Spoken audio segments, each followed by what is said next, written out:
All righty then. Here we The are again. the So band. I want to start off this, with a I have what do you call it, a faribble. Yeah, a You know, the bone to pick. faribble. A what? A I have bone to pick. a bone to Uh, pick. It's Oh come to boy. my attention at the last podcast that I wasn't on. I understand that the little what do we call this? The The before the intro. the intro was all about how happy we are not to have the rabbi around. It's come to my attention through some three friends that I have that that these words were used. Oh, isn't it lucky with the rabbi's not here uh, with us today? Okay, I get everybody has to know. Hazel Chacham, who's a wise guy, and Makris Makayim is someone who realizes his place in society. Okay, It was this, mainly I'm not me. so sharp. I'm not so sharp. I thought I was, the, you know, a, A a, a, talent. a beloved member of this trio, but obviously, I we mean, were backstabbing is podcast 101. Yeah, we were exactly. we were purely lamenting the fact that you weren't there. That's It was right. Okay, it was all lamentations. Jay, No you I forgive. Chayleya, no that's joy. another story. Yeah. Wow. I forgive Jay. Um, No, Chayleya, Wow. forgive. Maybe because for once I was allowed to say something on the podcast. Oh wow, So oh yeah, wow. maybe that's why I was like, oh, this is so nice. so highlight, how was South Africa?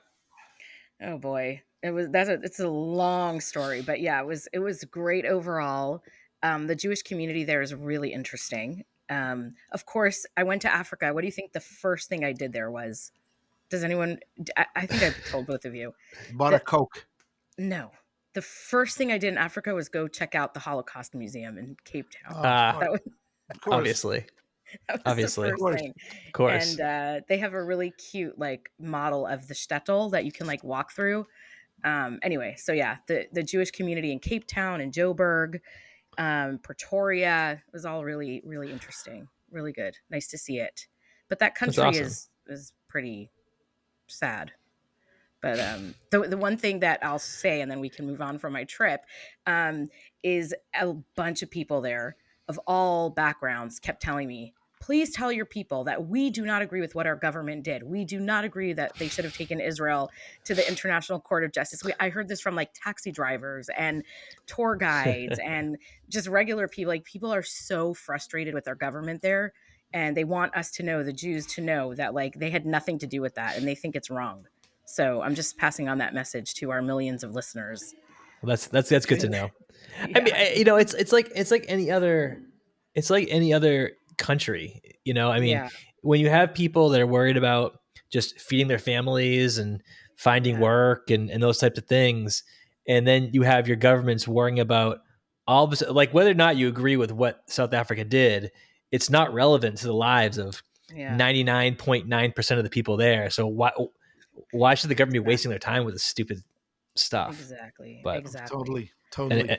anyway, Did you miss me, guys? Like, how was it? Like 2 weeks I was gone. Did you miss me, Ta? You were uh, gone. You weren't here. Wow. Where were you? Wow. Wow. That's Yeah, nice. we missed you. Oh, did we miss you? it was We very cried every quiet. night. We cried It was ourselves very to sleep quiet. every night. That's true. It was very quiet. It was Oh my gosh. Yeah. Seriously. Good to Yeah. have you back. Anyway, 44 hours on the plane. I had a lot of time to think. Ugh. So I have a lot of But thoughts. I mean, on the plus side, at least it was an easy flight and all your luggage got there Oh on yeah. time. And Yeah. Oh yeah. Yeah, there were Yeah. no mess ups. No, it was Oh, a pleasure, absolute pleasure of a travel experience. But anyway, I was thinking that maybe it was anti-Semitism, but then I think it you was. I realize no, think they do this to everybody. they do it to everyone. The yeah, airlines Exactly. don't discriminate. They do this to everybody and That's everywhere. right. And That's that's you why right. know we flew what? to, we Maybe they someone hacked CrowdStrike specifically to mess up your travel plans. It's told true. And everyone else was just collateral damage, but it was It's so true. specifically you. your travel plans they were trying to screw up. So It's so true.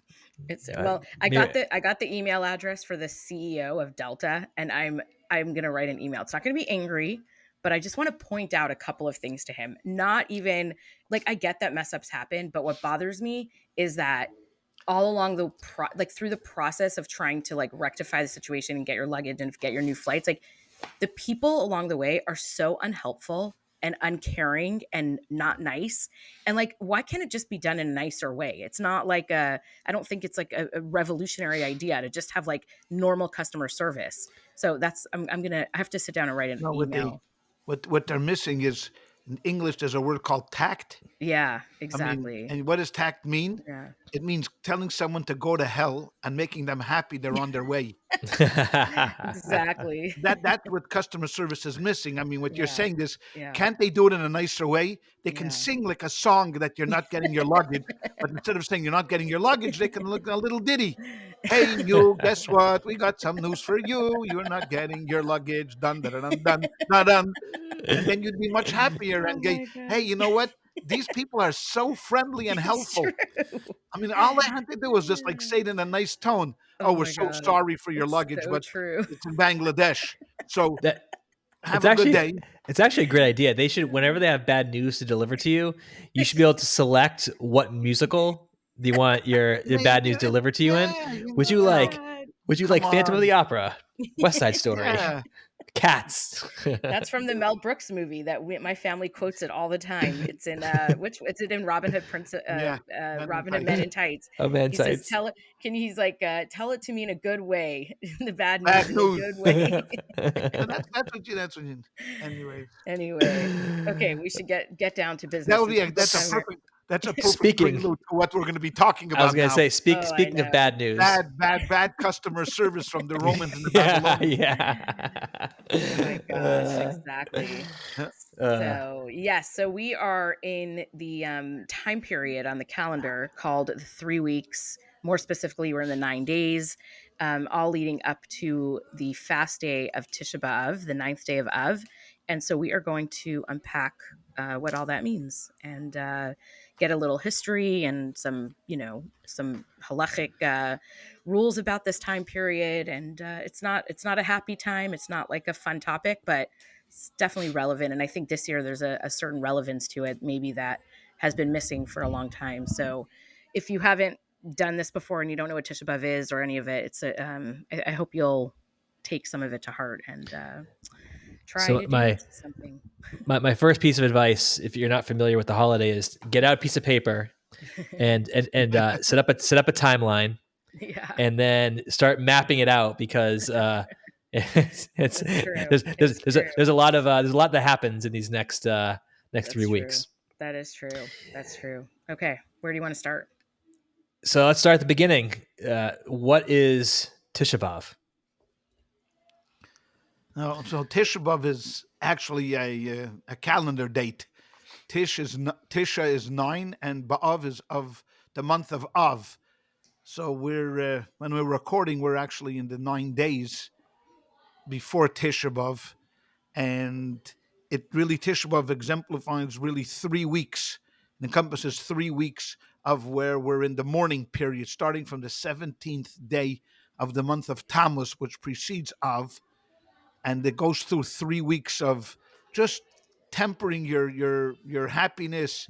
Like for example, not we don't get married during these 3 weeks. We don't buy new clothes during these 3 weeks. Don't take haircuts during these 3 weeks. We don't listen to It's music. a sad it's a sad period within Judaism. Now that doesn't mean that you have to be sad. I mean Right. that this misnomer that because it's a sad period you have to take this melancholy. On the contrary, I mean. It's not so. You have to follow the rules, obviously, and you have to, don't buy new clothes and don't get married during this 3 weeks. But I think that the way that we can conquer this and the way that we use a methodology of countering the 3 weeks is joy, and in the service that we do every single day, whether it's through prayer or through other rituals or through interpersonal connections.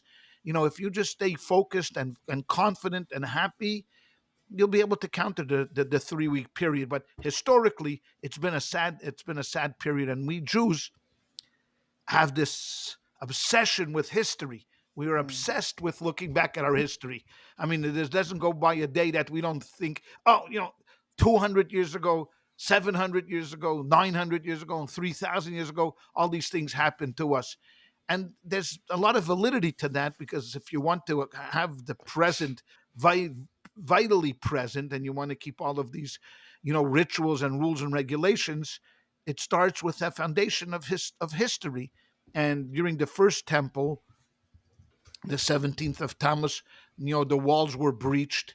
Whether it was the 9th of Tammuz, the 17th of Tammuz, but that period of summer, of I'm going to use the more common dates of 586. This is what most common historians believe was the first temple destruction, versus rabbinical dates. It gets a little too complicated. 586 BCE. This is BCE, and the Babylonians had fought Israel and then fought a couple of wars with Israel. They had already conquered most of Israel, and they exiled many of the leaderships out to Babylon. But during the summer of 586 before the Common Era, they breached the walls of Jerusalem, fought a war within Jerusalem for a number of weeks, and then the 9th day of Av, they burnt the temple. So that's why Tisha B'av becomes like the sad day. And wouldn't you know it, several hundred years later, in the year 70 of the Common Era already, the Romans did the same, where they breached the wall of Jerusalem on the 17th of Tammuz and fought a war for 3 weeks in the city of Jerusalem, and then on the 9th day of Av, burnt the second temple. So to us, the 9th day of Av, which is Tisha B'av, has become really like a black day, the saddest day of the year. And so in between, so the Babylonians destroyed the first temple, and then the Persians, I believe, conquered Jerusalem. Correct. And Cyrus the Great was convinced to gave the Jews money to Correct. rebuild the temple. Herod rebuilt the temple, and Much then later. much later. And then in 70 CE, the Romans destroyed it again. Correct. Yep. That's the time I know. The building of the second temple there was a process. The first temple built by Solomon was pretty quick, 1, 2, 3. The process of building the second temple, already had other people living in Judea. It wasn't only Jews living in Israel at the time. You had others who were not happy that the Jews were coming back, and Cyrus, and his successors, Darius, encouraged the Jews, to build the temple, helped them with some money, gave permission, but it was like a go and stop and start and stop and start and stop. So it took a number of years for the temple to actually be built, but it was about 70 years after the destruction of the first that the second temple came into existence, and the Jews began to use the temple again. So we're talking about 586, so this is like 516 where the temple is rededicated, and the second temple stood for a few hundred years, and then the Persians were kicked out by Alexander the Great. He had taken over Judea, and then eventually the Romans came in and were invited in because of inner party warfare among the Jews themselves. In the years of 60 of before the Common Era, the Romans rolled into Jerusalem and they never left, and they basically conquered Judea. And a war broke out. We thought that we were going to be able to boot the Romans out, in the war of 66, 70, but it didn't work that way. In the beginning, there were some victories. We had some battles that we were victorious, but ultimately they brought in just overwhelming numbers and they just destroyed the Jews there.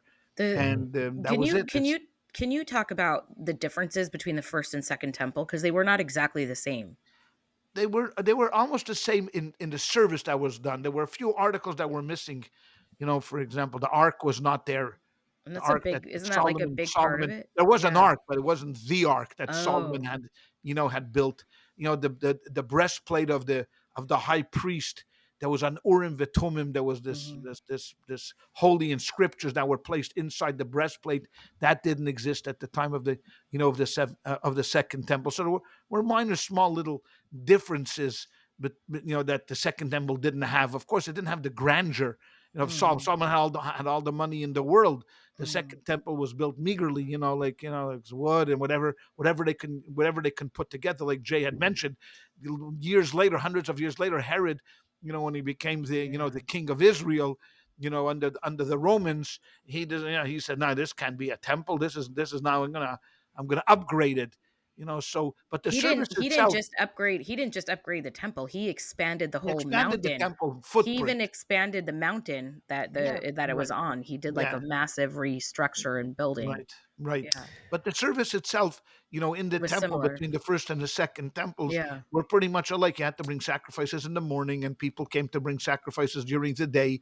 The priesthoods were the ones that were, when initiated all of the work in the temple. They were the only ones allowed to work there. The right. Levites did their job by either being the musicians or the gatekeepers or other jobs. So the service itself pretty much was similar between the two. Maybe a big difference was in the longevity of the high priesthood, and they claimed that in the first temple for a few hundred years there were only really less than 10 high priests. They Right. lived like long lives, and in the Mm. second temple there were over 300 high priests during that period. So they didn't live very long, the high priest. So that Right. was a difference. And again, the institution of high priesthood later, certainly later on in the second temple era, became a political issue.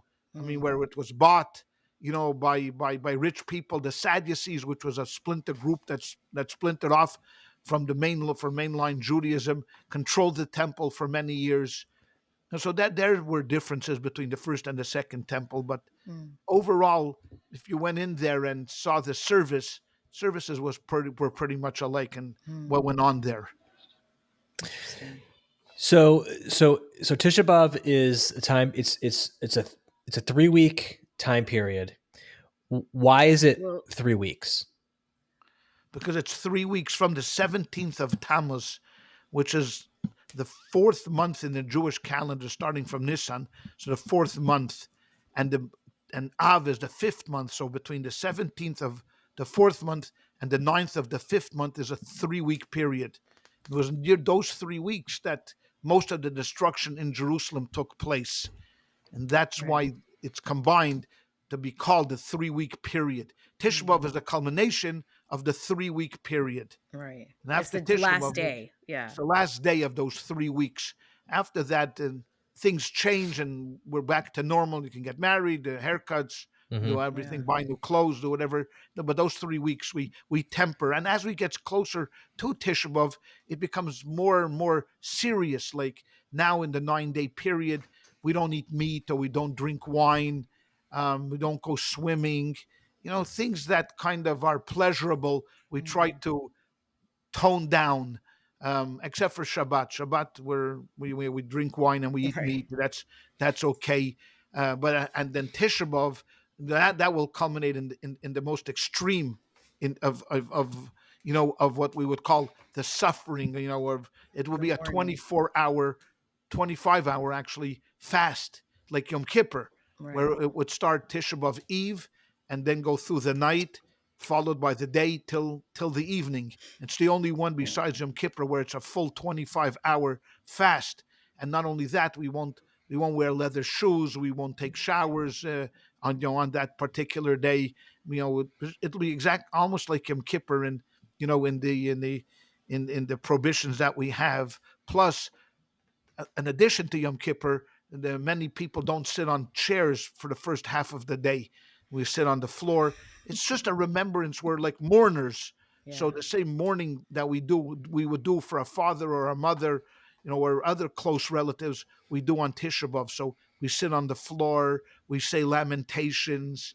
We say dirges. There's a book full of just these incidences throughout history that we remember. Just bad things happening to Jews, and then we don't study Torah. I mean, that's Right. just something that's extraordinary. I mean, when do you hear of not studying Torah? But because Torah enlivens us and makes us feel good and is joyous, we don't do that on Tisha B'av. So it's really a day that one is supposed to really concentrate on the reason why this happened to us and why we're in exile and why were the temples destroyed, and try to make good resolutions that we can do something to get the third temple rebuilt and Mashiach to come. And and Mm, in the oral tradition, there's the idea that Mashiach is born on Tisha B'av, that the Messiah was born on Tisha B'av. So even in the darkest of days, and this is another thing that we Jews have come to understand, that even in the darkest of periods, there is light. There is light. So no matter what, we were in Egypt, but then we got out of Egypt, and then we lived in Israel, and then the temple was destroyed, but we rebuilt it. Right. And then the second temple was destroyed, and we rebuilt. We rebuilt ourselves afterwards. So Judaism has always found that way of survivalism.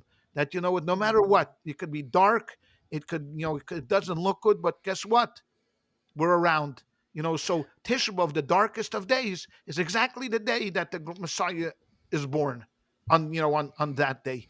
And if you want to bring it up to today's situation, where we had a very dark day, October the 7th, it's like a modern day Tisha B'av, for us. I guess the message is, what? I know that it's still hanging as a cloud over us, but just like the other Tisha B'avs, we gathered together, we dusted ourselves off, we moved on, we saved Judaism, and Judaism thrived afterwards. The same thing. One day, we're going to be able to say that, what, we're okay. The future is going to be okay. It's going to be bright. It's going to be. We'll get through this. Yeah. So it's. I think like Haile had mentioned at the beginning. This Tisha B'av, takes on, a special meaning this year. A more urgent meaning to That's really, right. dig deep into our souls and think about, what got us into this position in the first place, and make a good accounting of how we can get out of it. And one of those things is by taking care of each other. That would be number one. I know it's supposed to be a sad holiday, but something tells me any holiday that prevents Chailea from buying clothes probably makes Baruch very happy. So it's probably his favorite holiday of the year. Oh Very, my very God. happy. Oh my Yeah. God. Oh my God. That is so true. Wow. You just hit it on the head. Okay. So we got the 3-week period, and then there's excuse me. Then there's the 9 days Right. at the end of the 3-week period. Right. Correct. So what's the we're in- significance of those we're in 9 days? I mean, as the war was raging, as we were getting closer to the end, of course, more and more tragedies were happening. So as we were getting closer to Tisha B'av, customs started to come up. But okay, this the first couple of weeks, this is what we're going to do. And as we get closer, we're just going to add, some more prohibitions, like let's cut out wine, and let's cut out meat, and let's cut out trips, and let's cut out this. And as we're getting closer and closer to Tisha B'av, we're more and more we're tempering down our happiness and our enjoyment, and that's what the 9 days are about. And again, it's not. I can't emphasize this enough. It's not that we're responsible to walk around with our noses down.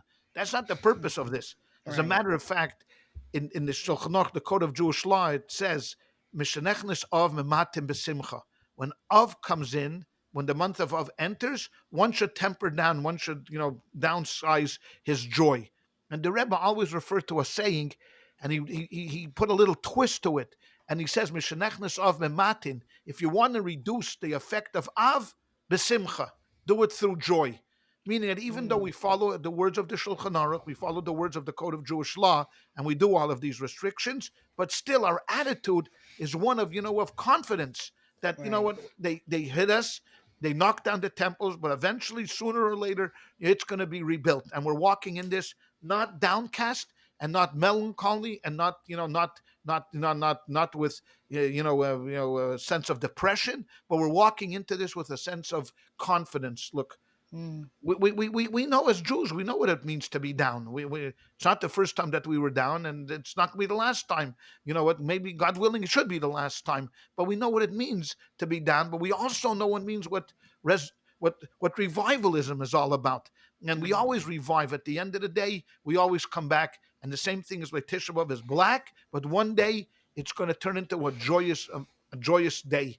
And that's what we're anticipating, and that's what we're waiting for. And that should be foremost in our minds of how to get to that day where we can rejoice instead of it being a somber, sad day. I want to make 2 points, if you don't mind. First of all, I read a poem that was going around social media on the 17th of Tammuz. We didn't mention that the first day of the 3 weeks, which is the 17th of Tammuz, is also a fast day. It's a bit of an easier fast because it doesn't start the night before. It's just from morning to evening, but it's also like it's the day that the walls were breached. So we fast in commemoration of that. And so there was a poem going around, and it said, this year for the first time, we understand why you fast when walls are breached, because we can now Mm. imagine how devastating it was knowing what happened on October 7th. We can Sure. relate now to what happened on the days that the Babylonians and the Romans breached the city of Jerusalem, and the kind of bloodshed and horror that came with those armies invading.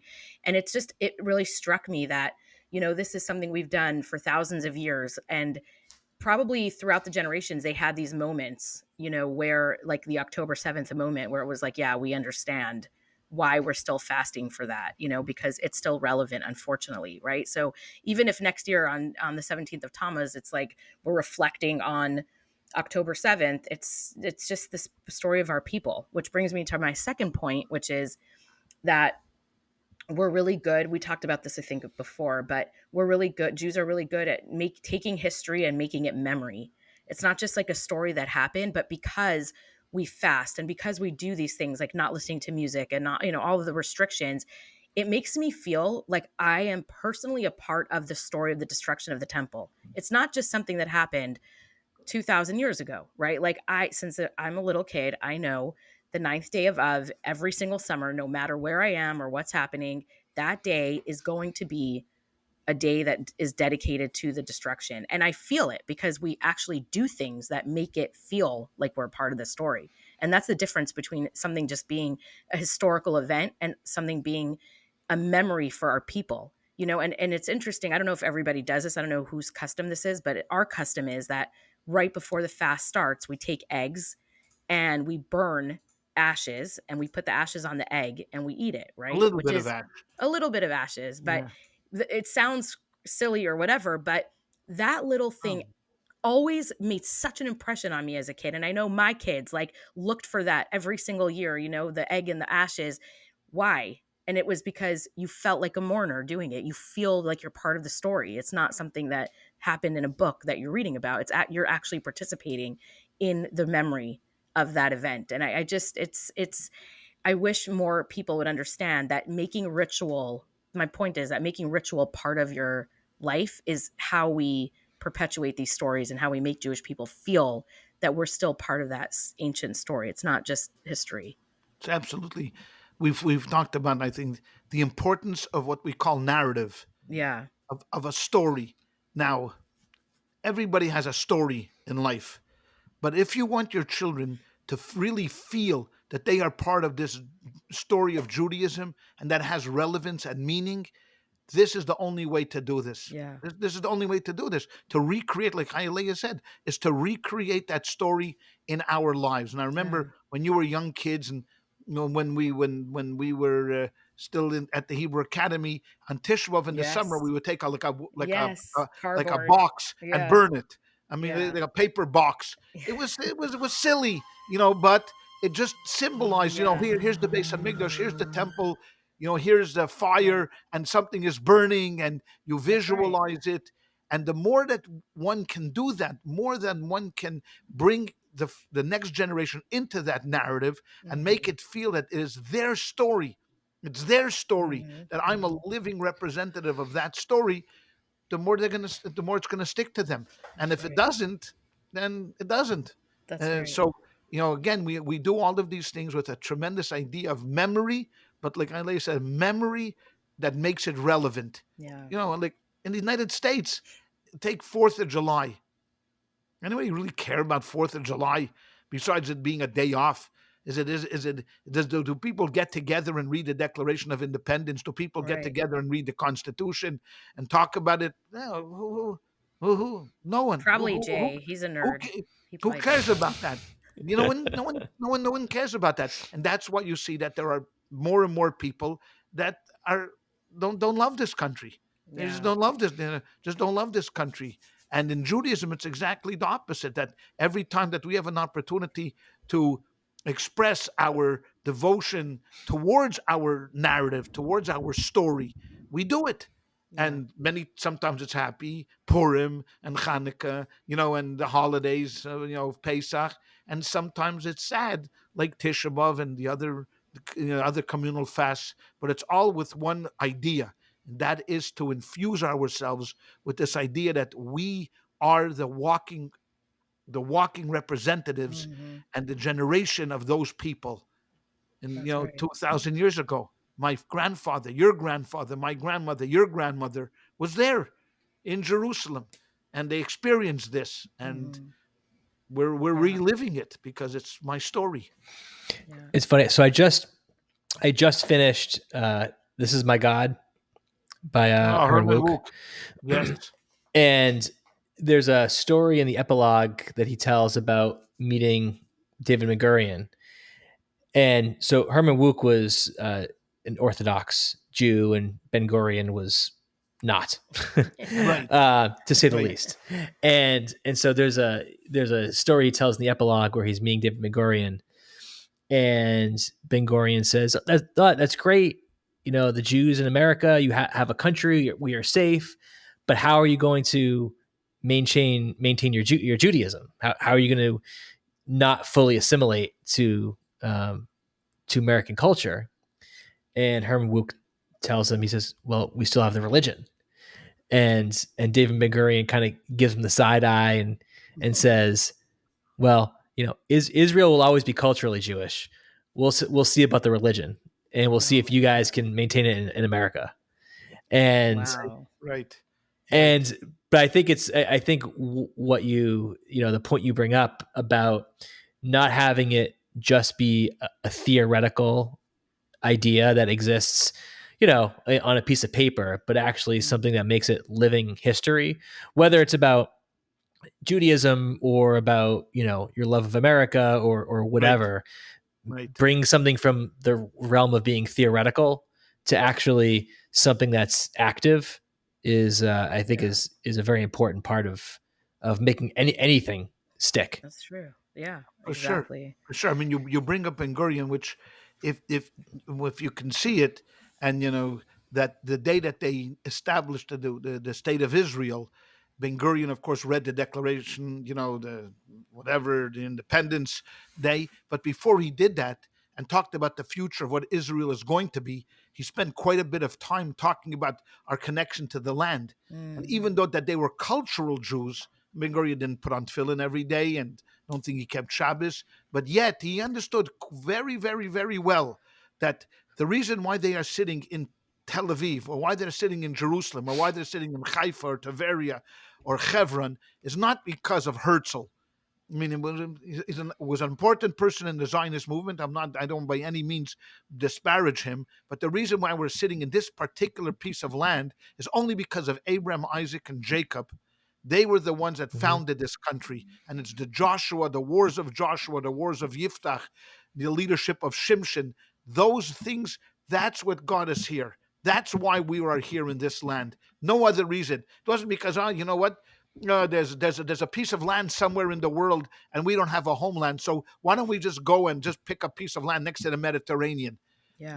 That's not why. So Right. even the most cultured of Zionists had to recognize that historically this is why we are here, and if we can't tell this to our children and then tell them and teach them and fill them with this idea that historically this land belongs to us and it belongs to every Jew in the world, not only to the Zionists that live in Israel, but to every Jew around the world has a piece of that land just by din that they are Jewish. They're born, You're you in. own a piece of, you own 3 inches, near Tveria, or Mm. you own 3 inches next Right. to, like Ashkelon, whatever. So even Ben Gurion, which you had mentioned, Jay, also realized this, that historically it's because of the Torah that we have a right to this country. Right. Right. It I found uh, on archive.org where they have a bunch of like old stuff. It's like archive all sorts of different internet stuff and books and Right. whatever. I found an interview with Ben Gurion from it was the early 50s, I think.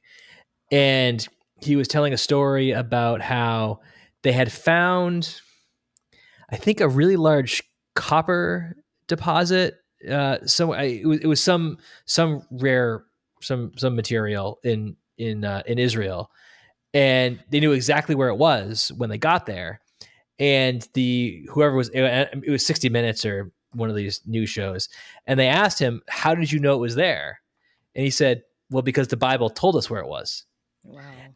And so it's really interesting how even a guy like Ben Gurion, who was not religious, Yeah. still understood that the Bible was real, and it wasn't just a fantasy. It was telling the history of the people and of the land. Absolutely. I had the honor, I really think honor, because I just can't believe how amazing it was to take a class on the book of Jeremiah recently. I think I mentioned it before, but Right. one of the things that we did was we looked at the Chronicles, the Mesopotamian Chronicles, which is like the Babylon, it was a papyrus they found with every single year of what happened in the Mesopotamian area, right? So it goes through, and when you take it and you line it up with the Torah and the dates and all of the things, it's unbelievable how many things line up together. And it's just, we're always taught, like, it doesn't matter, if it works out chronologically or historically. We believe in the Torah no matter what. You don't need scientific evidence. But I'm not going to lie and tell you that it doesn't feel really good when you see other sources in Akkadian, right, in another ancient language, that are telling the same stories that the Torah is telling, especially when it comes to these, the battles and the conquering and the temple and who was there. And I mean, it has the same names, and it's just amazing. I like it really, it really did something for me, studying that and seeing that, and we should do more of it, I think. I don't think we Yeah, do enough of absolutely. it. At least in Orthodox Sure. schools, we definitely don't. Sure. But okay, one last thing. I mean, I don't know, Jay, you might have more, but I have one question, because um, the Temple Mount is a very interesting and contentious and probably the most famous, you know, site. And most people can identify the picture of it with the Dome of the Rock, and they know what it is instantaneously.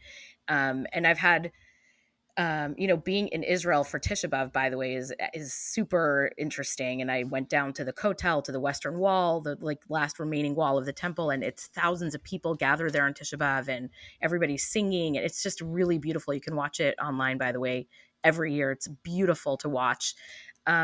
What can you talk about? Did we talk about this already on the podcast about the Temple Mount and why some people don't go and why some do, and sort of why we're restricted to going? And can Yeah. you?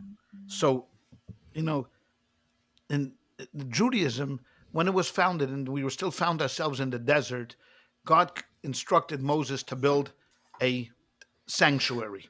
What was the purpose of the sanctuary?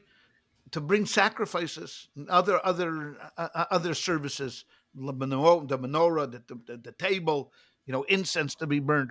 This was a precursor and a forerunner to the ultimate temple that was going to be built in Jerusalem.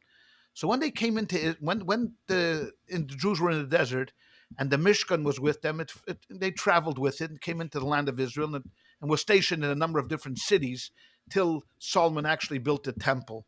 Right. And it lasted in Shiloh for 300 years, and in Nov and other Gidon, Givon, and different places, within Israel. But afterwards, once the temple was built, the structure, the sanctuary kind of disappeared. We don't know, buried probably underneath. So commentaries and codifiers of Judaism argued that the places where the traveling Mishkan was never retained its holiness, meaning that you can't go to Shiloh and say, hey, you know what? Here's where the sanctuary stood. This is a holy place. And because Right. it was portable and because it was movable and it went from place to place, wherever it moved, but the space never achieved holiness. Unlike the temple. Once the temple was built, that Mount Moriah, where it's built on, even when the temple is not there, the holiness retained. The kedusha, the holiness that rested on that particular spot, never left, Right. never. So it lasted for 400 years and was destroyed, and another four, whatever it was, the numbers of this, And even after the year 70, the codifiers argued that in that particular spot, the holiness is still there. That's why we pray to the Temple Mount. We face the Temple Mount. We, wherever it is, Right. that is the It's the place center of where we believe Judaism. Yeah. all of our prayers are sent to heaven from there. So if you're praying in California, your prayers shoot to Israel and then up a shoot, at the from the Temple Mount, and that's kind of where we've always believed. So when the temple stood, there were certain places that the average Jew can go to. And then there were places where only a Levite can go to, and then there were places only a Cohen could go to, and then there was the ultimate, the Holy of Holies, where only the high priest can go once a year, and that holiness remained. So no Jew was allowed to go into certain places on the Temple Mount in the best of circumstances. I mean, not only if you were, for example, if you were, like Toma, you were defiled impure, by yeah. coming to contact, you certainly couldn't go on the Temple Mount. But even if you were pure and everything, so therefore, since the holiness has never been removed from the temple, it's forbidden to go there.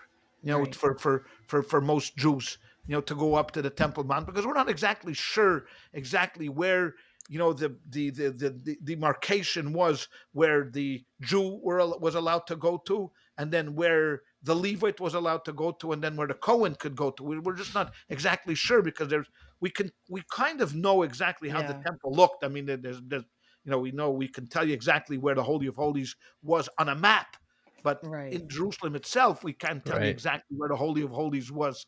So there was the Holy of Holies, there was the Heichel, there was the Kodesh, there was the Ulam, there was the Azara, the women's section, Ezra's Nashim, the women's section. So that's why it's forbidden to go on the Temple Mount, because it's still holy. Yeah.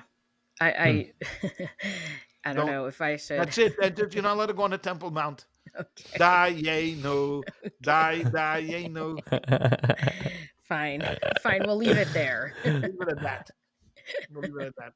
Is there anything else about the happy Just gotta remember that Tisha B'av? We always stressed, and the Rebbe always stressed, that these are times, a good time to give extra charity. Tzion b'mishpat tepod, it says in the book of Isaiah, Tzion b'mishpat tepod, the Zion will be redeemed through justice, v'shavel, and its returnees will be brought back through charity. So now it's a great time in the year for people to really take this seriously, to study a little bit more Torah, to give a little bit more charity, to be a little bit more sympathetic and empathetic to your fellow man, to listen a little closer, to repair, relationships if you can, just to be like a little bit of a better person, and not only internally, but show it and do something about it. Like give extra charity, study a little bit more Torah, take a mitzvah, and and try to concentrate on that. And I think that's really the spirit of where we are now, until Mashiach comes, when all of this will just be a memory.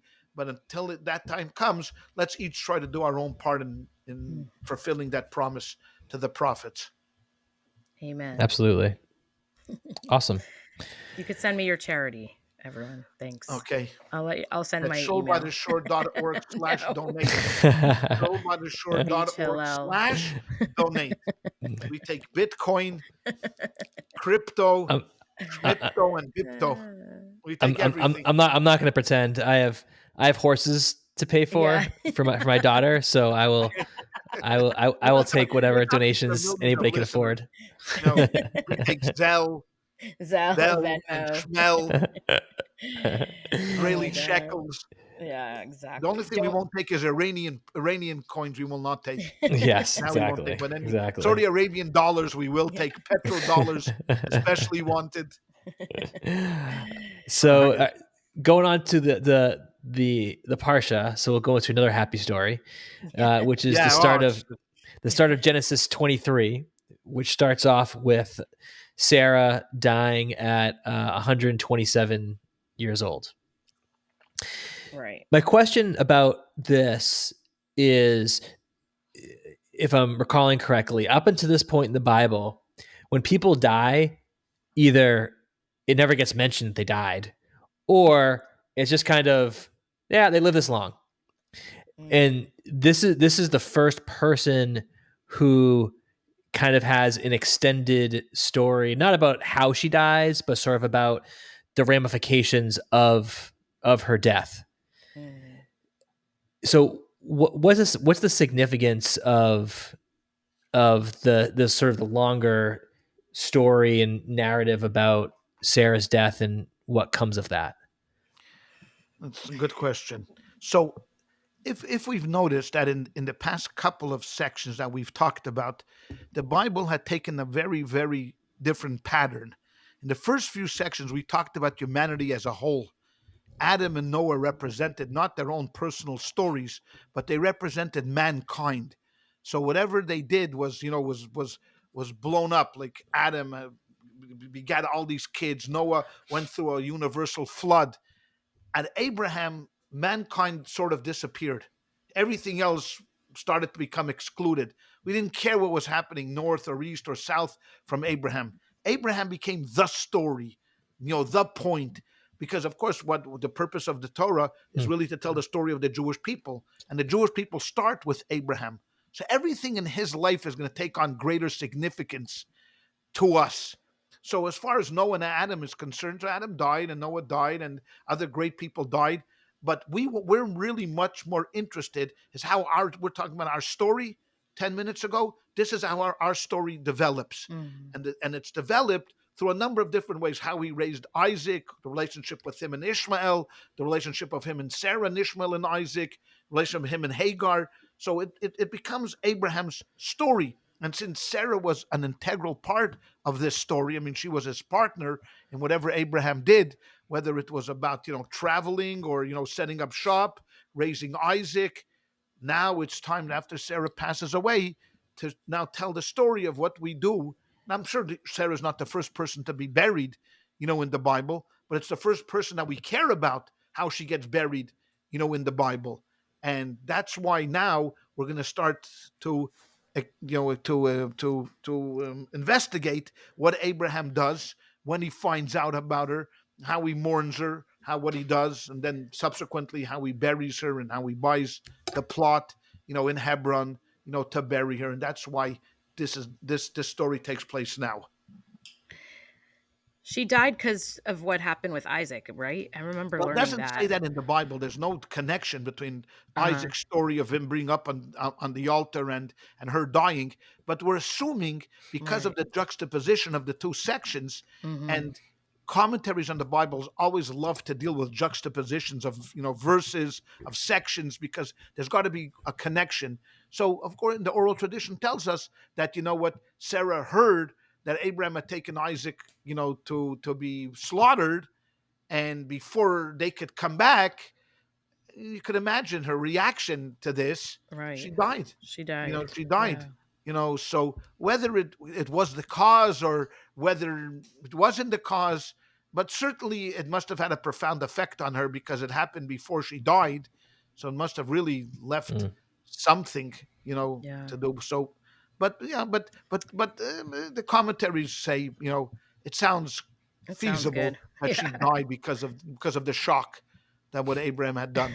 And Yeah. I mean, now I literally, as Abraham a is little now kid, what? no, as a little kid, all I pictured was like Sarah looking out of her window. And I mean, this is how it was. This is a picture in my head. Sarah's looking out of her window. She's seeing Abraham like carrying Isaac up a mountain with a knife and she dies. Like, that's how I thought of it.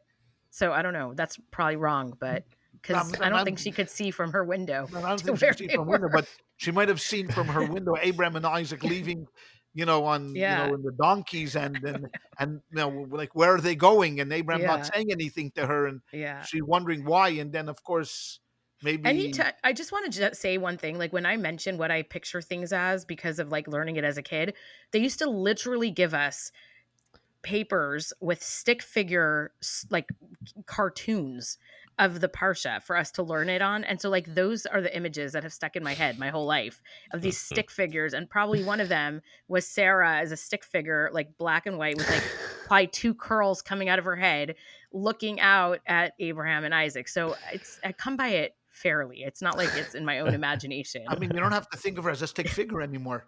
I know. You can I'm actually sorry. remember as a human being, Sorry. looking at a window. You know what that's like. I'm sure you've looked at a window beforehand, I think of right? olive oil And you don't looking think of out. yourself as a stick figure, do you? So you can probably Olive oil. imagine, I just picture looking out olive the oil. window and seeing someone actually leave in a I know. car. I mean, I've seen people leave my house, so I can probably imagine what it was like looking out a window and seeing it. I'm just saying when you teach kids that way, we're very impressionable. That's all. That's No, what it's nothing. I think today the stick figures are out. I think I know. today But do you remember what I'm talking about?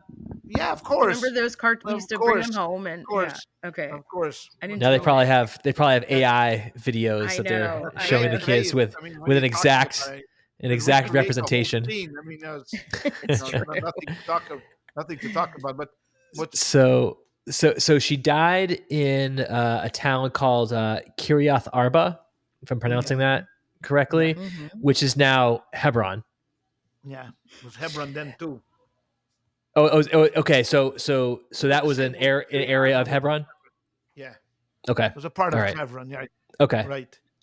And so then Abraham buys a burial site from the Hittites. And this is obviously a very important part of the story and is still a very important place. So could you talk a little bit about sort of that event and why that place and who he purchased it from and all those details? Sure. So Abraham comes. He needs to bury Sarah. And this already starts the custom in Judaism where it's always going to be a burial. This is when he didn't cremate her and he didn't bury her in the Neptune Society, dump her water in the Jordan River or whatever. He didn't do that. He's going to bury her in the ground. And Abraham seeks a nice place that he's going to to do it. And he also wanted to have it for himself and for Isaac. So he sought out a place that would have a number of different compartments, and this Morris HaMachpelah, the cave of the patriarchs that we have today in Hebron, was exactly that. It was a caves, and you had different compartments. And again, the oral tradition also throws in that Adam and Eve are buried there. So to Abraham, this was kind of important, an important place, because maybe he had known that Adam and Eve were buried there, and then so he goes to the people in the town. He says he'd like to buy this particular spot. They say, well, this belongs to Ephron, and Ephron comes out, and Ephron, oh, Abraham, you are just, whatever you need, please take it. Here's a guy that talks a lot but does little, as we say, and Abraham says, no, I'll take it, but I need to do this legally. I don't want any favors, so let's make a purchase price. So the guy, of course, charges him like ridiculous amount of money, 400. He says 400 shekel. And those, imagine what 400 shekel are today. It's an enormous amount. And he says, yeah, what's it between us, Abraham? 400. And Abraham says, no problem. He pays him the 400, and he gets the deed to the cave of what we call today the cave of the patriarchs. And that we know where the spot is. We know exactly in Hebron where it is, and you could go and visit it today. And it becomes Abraham's family's plot, and he's going to tell Isaac, this is where I want you to bury me. Don't take me anywhere else. And this is where Isaac is going to be, and this is where Jacob is going to be. Until today, there are 4 couples there. There's Adam and Eve, as I mentioned. Abraham eventually passes and goes there. Isaac and Rebekah, and Jacob and Leah, which we'll get to, when we get to the story of Jacob and Leah.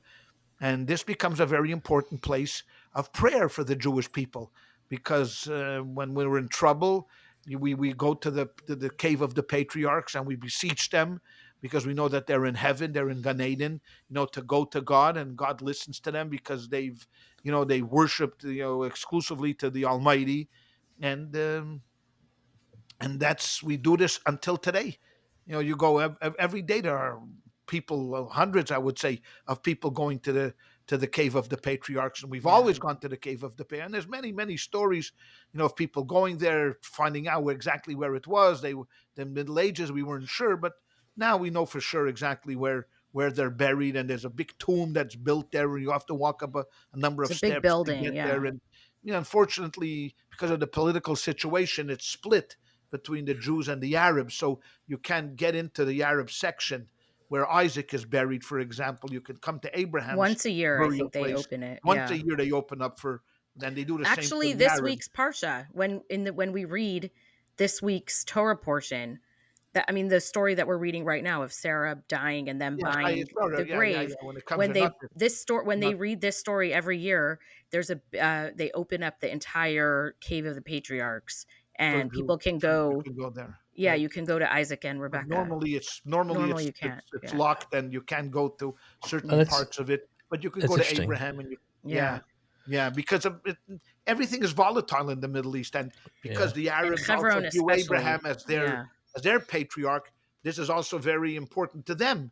This Right. place, so the government didn't. What do you do with it? You give it Right. exclusively to the Jews, you cause a ruckus. Give it exclusively to them, it's also a ruckus. So, like we do everything politically, we split it.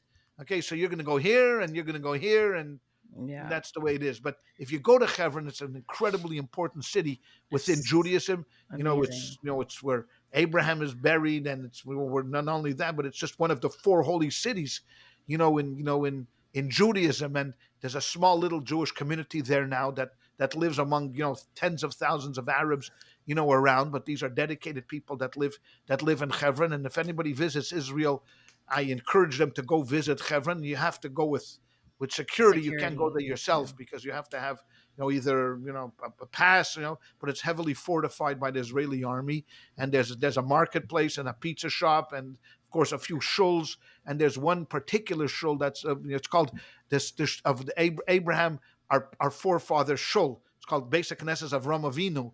And the legend is that several hundred years ago, there were few people living in Hebron, and for the holiday season, many went to Jerusalem, and they were left with 9 people. For Yom Kippur, they didn't have a minyan. So the people prayed and prayed and prayed, please send us somebody. But as the sun was going down and there's 9 men and there's no minyan, and they were kind of disappointed not to be able to pray with a minyan on Yom Kippur, boom, someone knocks on the door and there's an older man there. So he's there. They're thrilled. There's a minyan. They daven. They had such a wonderful Yom Kippur. And right after Yom Kippur, they decided that now they're going to invite their guest to eat because they're all fasting. And as they turn around after the final service, he's gone. Mm. And they couldn't find him. They ran all over Hebron looking for him, and he was gone. And then the rabbi or one of the members of the congregation had a dream, and they said this man was Abraham. He had come to make the minyan. This was Abraham, our forefather, davened with them. Now, when people in America listen to the story, that we're very sophisticated and educated people. Now, yeah, Abraham came out of a cave to daven with the minyan. Yeah, yeah, yeah. It's a dumb story that people believe. I believe it. Why not? I mean, if you believe in miracles, you believe that Abraham came to make a minyan. People saw him, and he went Yeah. back to where he came from. And I think it's a beautiful story just to It show about, is. first of all, the innocence of the people and how they yearn for a minyan, and the good greatness of Abraham to come from heaven to make a minyan Mm. for I his thought for the his uh, I thought the punchline was going to be, and he stole their sandals. yeah, yeah, that could have I have happened to too. say, I don't know that He disappeared. What happened? he And what disappeared. happened to our sandals? yeah. Yeah, yeah, I have to So say that it is one of my favorite places to go in Israel, and most American Jews do not go. And I really I feel bad that yeah. they don't go because you miss out on a beautiful experience. And when I was able to take my 4 boys, and to go to Abraham's grave and Sarah, and it was such a profound experience for us. And like you said, Ty, I really encourage people to go. It is Yeah, scary great. and a little nerve wracking, but It's, it's worth it. you're not going by yourself. The army is there. It's Yeah, yeah, very safe and yeah. there's nothing It's to worry true. about. It's It's true. a place that I'll always remember for a couple of different reasons. And one of them is that, of course, the cave of the patriarchs. The first time I saw it was overwhelming, to see Yeah. where Abraham is buried. But a number of years ago, when I was there, we came there on a tour, and I see there's hundreds of soldiers are there. I mean, I couldn't believe it. There's usually a lot of soldiers in Hebron, but this was an enormous amount of soldiers. So I asked one of them, "What's going on today?" He said, "Well, we're the paratroopers unit, Tzanchanim, and we're changing commanders. And when they appoint a new commander, they do this this section of the army, this Tzanchanim, the paratroopers, they do it here in Hebron. And that's why we're all here today, and there's going to be a ceremony later on, and we didn't stay for the ceremony, but there's a little pizza shop next, of course, because you have to eat. So I walked into the pizza shop, and I never had this incredibly safe feeling, because the entire pizza shop were just these young Israeli soldiers there with eating pizza with their guns and just enjoying themselves and laughing and just having a good time. And I look up at the wall and I see, hey, sponsor 10 soldiers for 180. 180 shekels is not much. So I figured, 10 soldiers for 180 shekels. I go to the owner of the store. I say, listen, I'm an American, and I so appreciate and I love these guys so much. I want to kiss each and every one of them. I'm sponsoring 10. But the Mike makes an announcement. Chevra, the rabbi from California is sponsoring 10 soldiers pizza and Coke. Oh, they came over to me, thanked me, Rabbi. I was so inspired and so enthusiastic. I say, 10 more. Okay, 360 shekel. Who cares? 360 shekel. Good. The guy tells, hey, Chevra, the rabbi is inspired. 10 more. And they're sitting there eating their pizza, drinking their Coke. And then I got my credit card bill. It wasn't shekels. It was dollars. $360 for 20 slices of pizza and 2 bottles of Coke. I said, oh, okay. Thank you. This is Hebron. I'll always remember Hebron for the $360. That is so But funny. I promised something. I didn't regret 1 cent of that money. Right. Not 1 Absolutely. cent. Another great memory, just really quick, is we had a super privilege when my brother got married in Israel and our whole family was there.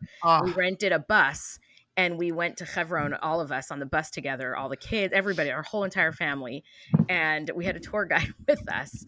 And, everybody comes there and it's very serious. You're going to the cave of the patriarchs. You're going to pray. There's so much history. So we get there, but of course it's my family. We wanted to go for pizza because there's a little pizza shop right underneath the cave of the patriarchs. So the tour guide's like, okay, I guess you'll go for pizza first, and then we'll go in and do the tour in the cemetery, in the cave. So we all shuffle into the pizza shop and we're eating pizza and French fries and ice cream. And so, you don't understand, we're ordering. It's not just my family. It's my cousins, my uncles, my aunts. Anyway, we're finishing up. The guy's waiting to take us in already to do the tour. My uncle gets up and he goes, okay, everyone back on the bus. We're going back to Jerusalem. And the tour guide almost had a heart attack. What? He's like, don't you want to go in? You're not even going to go in to see Abraham? And my uncle's like, no, we came for pizza. What do you mean? The guy my uncle was joking, but we had a laugh. Oh my God. We had a good laugh. We had a good laugh. So I did actually have one more real question. Yes, go for it. So this might be a detail thing, but there was an interesting passage in chapter 23, verse 6, where it says, "Hear us, my Lord. You are the elect of God among us. Bury your dead in the choicest of our burial places. None of us will withhold his burial place from you for burying your dead." And it was interesting that, and this was Ephron speaking to Abraham, and it was interesting that he called him the elect of God among us. Where